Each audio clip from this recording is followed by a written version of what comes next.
So in this video, I'm actually going to go over the 3 primary skills that we've been working with Nola during her stay here. We did get a little bit of a late start with her training, only because she was really nervous the first day. So we want to give her the opportunity to kind of settle in. We couldn't really do much until she started taking food. Now she's very happy to take food. But I want you to go back and review the kennel behaviors that we did, where I require Nola to wait before she comes out of the kennel. So I give her a kennel command before I open the door that reminds her that the last command I gave her was kennel.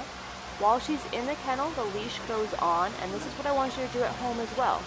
Now, as you can see, she's waiting to come out. I can reward her for that decision, and then she only comes out after I give her her release command, which is the word free. And here she comes out. So we did just go potty. She did a really good job. She went potty for me, which is great. So we can jump right into the training session. But normally I start my training sessions with a potty break. So this is our healing practice. So this is how I want you to practice healing at home. Heel just means I want the dog on my left-hand side. So that means if I'm moving, she's on my left-hand side. If I'm stopped, she's on my left-hand side. If I'm turning, she's on my left-hand side.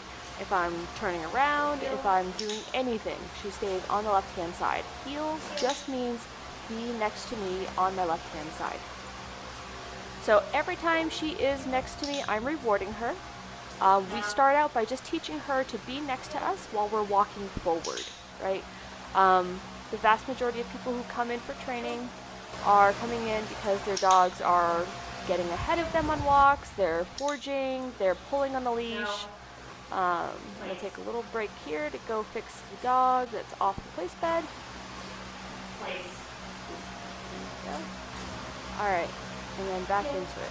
So, one of the things I want you to pay attention to is we are using clicker training. So I will highly recommend that while you come in and pick her up, you pick up a clicker as well.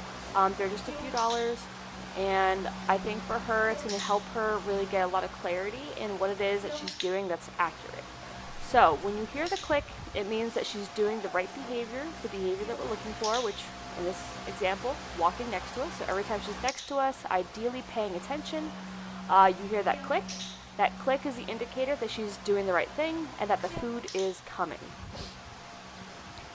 She is also somewhat conditioned to the word good. So when she hears that word good, she also knows that she's going to be getting a treat as well. So we're going to go into her sit behavior. When you're practicing this at home, I do not want you practicing multiple behaviors in the same session. I want you focusing on just one. But I did want you to see how we do the sit session. So this whole video is just an overview for your reference at home. This is not exactly how you're going to do your training sessions at home. So when you're practicing at home, pick one of these behaviors to practice. So either the heel, or the sit, or the place, which we'll get to next. So when we stop, I want her to sit next to me in that heel position. So there's a sequence of events that happens, and we want her to be very aware of the pattern. So the pattern is, the first thing that happens is I stop walking. The next thing that happens is I say the command sit, and now if she doesn't sit when I say that, I apply slight upwards pressure with the leash, and then her butt will hit the ground. So she knows how to sit when she feels that leash pressure, and we're using that opportunity to use the word sit to teach her that that pressure is coming. Now, when she figures out that pattern, which she really has, she knows that she can sit fast enough to avoid the pressure altogether. Once she sits, she gets that click, which means she did a good job, she's getting that treat, and then after she sits and after she gets her treat, we say free, and that lets her get up.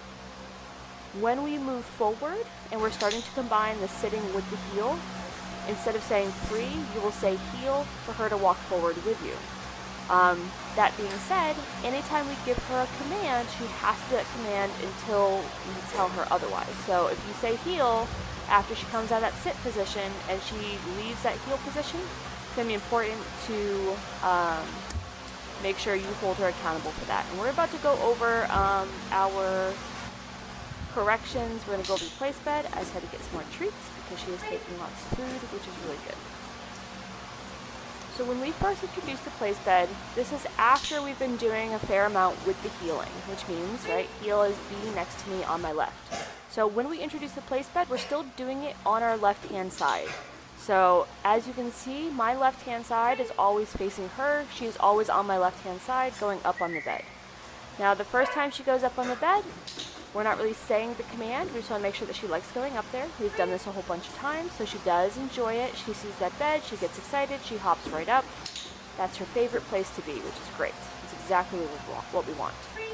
So when I want her to come off, I say free, but I always do it from that heel position. So this is what I call the heel position, right here. So she only comes off the bed when I'm standing in that position. So when I stand in that position, I mark good. That's when I reward her.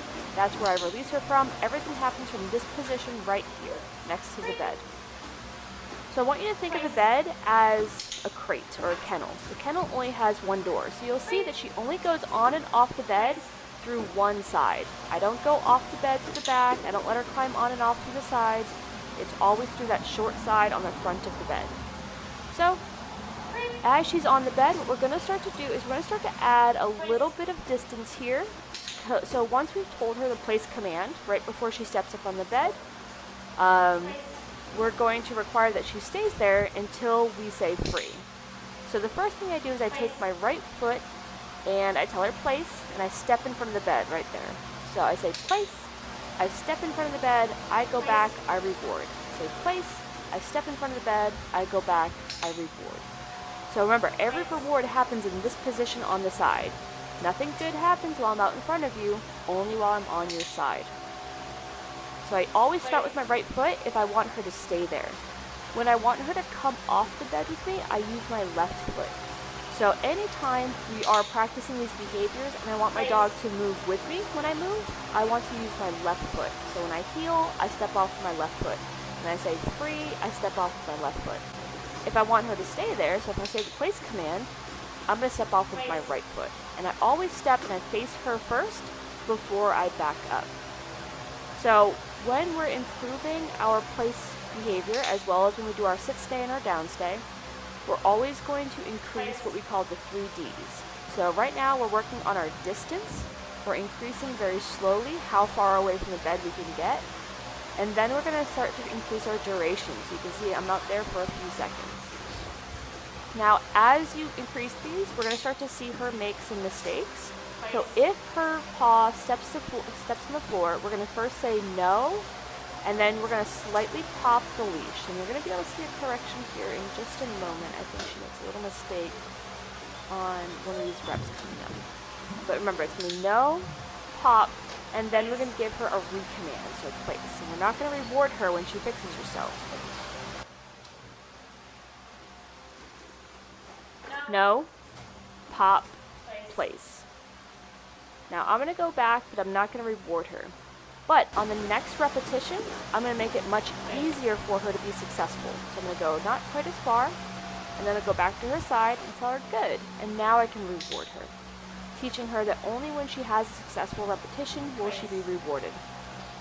Be very careful of dogs who make frequent mistakes and then you go back and reward them, because they're going to start to pick up on this kind of routine.